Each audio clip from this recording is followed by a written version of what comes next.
one and only legendary Anthrax. Scott, Charlie, hello, gentlemen. How are you? Good, how are you? Good to see you. Good to see you too.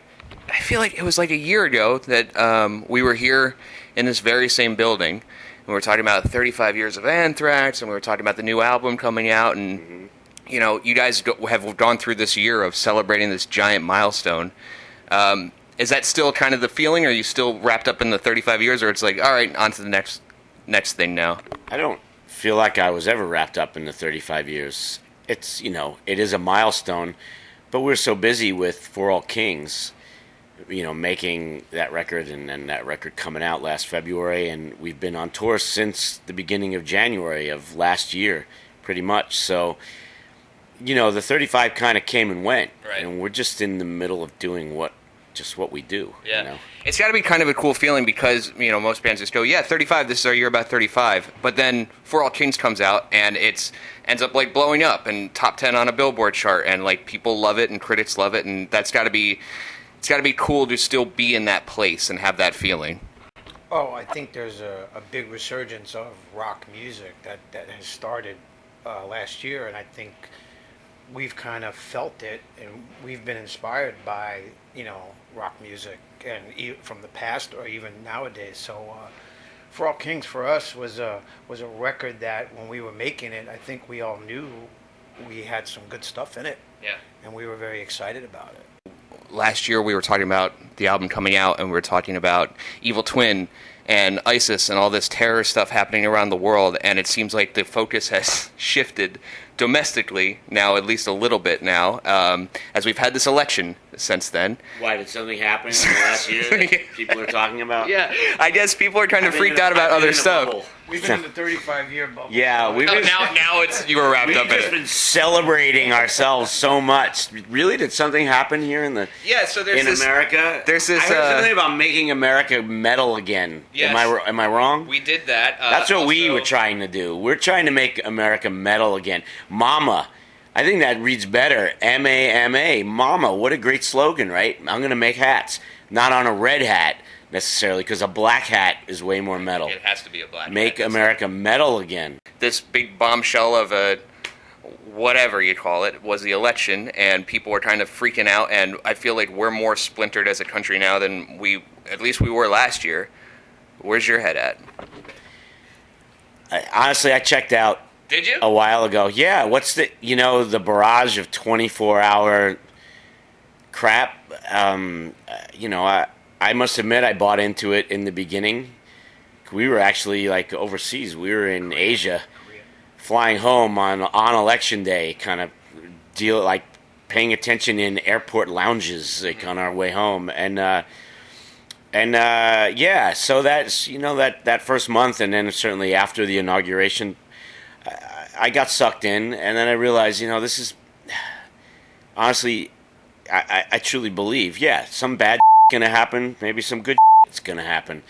All in all, my deep down belief is, whatever happens in the next 4 years, it's not the end of the world. Right. And I can't, I don't have enough time in my day. I have too much to do, honestly, to sit and have the news on in the background, and to get angry about things I personally, I'm not going to be able to. I can go to all the marches in the world and shake my fist and spend 3 hours a day posting on Twitter, but there's way more things I can do to be productive in my life. Charlie, there are some people that feel like it's the end of the world, and that's that idea of there's so much outrage every day, and it's about a different thing every day. Do we run the risk now of just being oversaturated with all of it, where if you're mad at everything, then nothing really matters that much? Well, I mean, we all have to concentrate on what we all do in our day-to-day lives, and that's, kind of, we all have children. Mm-hmm. We all need to make a living. We all are getting up there in age now, so when you mention something about health care, it does have an effect on us, because, one of us gets sick or something, we have to, pay attention more to what's going on in that sense, Right. of the world, in our country. My problem is there's too much from this side to that side, and it's become such a cluster that it's like, I don't know who the hell to believe anymore. You want the kumbaya moment right now. Look, we're on tour. We've been playing shows since we left for tour February 1st this year, with a new regime in power here in the United States. And certainly when we're looking out at thousands of people at a show, half of them are thinking one way and half of them are thinking the other way.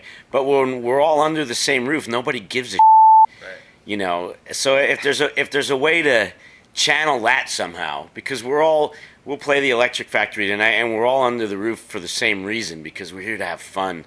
We're here to bang our heads and have a good time and be entertained. And, there really is, not to sound so cliched and cheesy, but there really is a way for people to get along. There really is, because everyone could agree on, music. When you're going to see a band, you get 50,000 people in a stadium to see Metallica. Not all of them have the same political beliefs. Yeah. But they're all there to see Metallica. Certainly sporting events, same kind of thing. You've got a stadium filled with baseball or football or whatever fans, half and half, but they're all there rooting for the same team. So there are ways we can get along as a people. That's why I say it really isn't the end of the world. I think saying that Trump is going to be the end of the world is giving that guy way too much credit. There are things that we need, okay? Our economy, of course, needs to flourish. We need to have a great economy. We need health care in this country. That's important. The other thing that's really important that nobody really understands is that we all need to breathe. Yeah. We all have to breathe. So if you're not on board with environment, exactly, then I think we're missing a huge thing. That to me is the most important thing. There's so much outrage every day.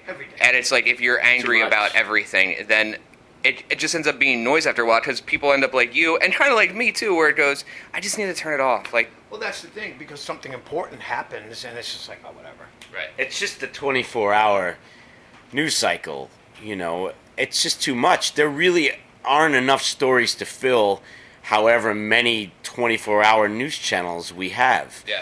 It's just, you could turn on any one, whether you're a CNN guy or a Fox guy or Al Jazeera. I don't care what you watch. It's just, it's unbelievable. It's mind-numbing. Like when they'll just talk and talk and talk and talk and bring in 6 more people to talk and talk. It's just like, oh my God, there really isn't even a story here. You're creating what I guess they call fake news. You're creating things that didn't even exist. On the front of speaking up and doing things outside of music, are you writing another book right now? Is that what I hear? Yes. And what is that about?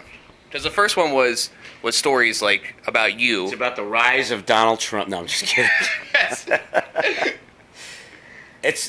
It's all the stories that didn't fit in the flow of an autobiography. Because I have a lot of other tales to tell, but I didn't want that first book to be 800 pages long. As long as we're talking about lighter things, are you still doing the coffee thing? Is that still happening right now? How did you get into that in the first place? What made you go coffee? That's my thing. I was talking to Dave Mustaine years ago, and he wanted to do something, and then I told him I wanted to do something, so we started something with Goldberg, the wrestler. Okay. And it kind of fell apart, but I wanted to continue doing it, so I found a roaster and just put it together again. That's what you should do. You should do Point Counterpoint with Dave Mustaine. That's the Fox News show. We can pitch that one right now.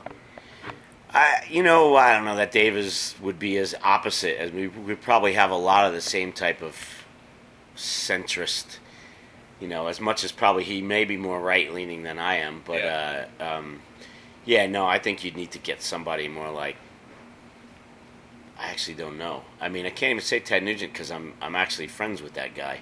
Yeah. And I actually don't believe a lot of the things that come out in the press that he says. You think it's a little bit of an act with Ted? Yeah. Okay. And he may want to shoot me with a bow and arrow in my face for saying that, but I don't know. I lived with the guy for a couple of weeks, right. and he seemed much more reserved than the public persona is sometimes. I'm not trying to blow up Ted's spot or anything. No, look, we're all a little amplified. I got along great with the guy. I got to live with him in a house for 2 weeks. It was like my 13-year-old dream come true. It was like sleepaway camp, and Ted Nugent was my counselor. I mean, you know, it's just amazing to get to go, you know, do that TV show with him. So it was awesome. Maybe we do that. Maybe it's just you two and the bow and arrow on the desk and just see who reaches for it first. Ted would win. Yeah.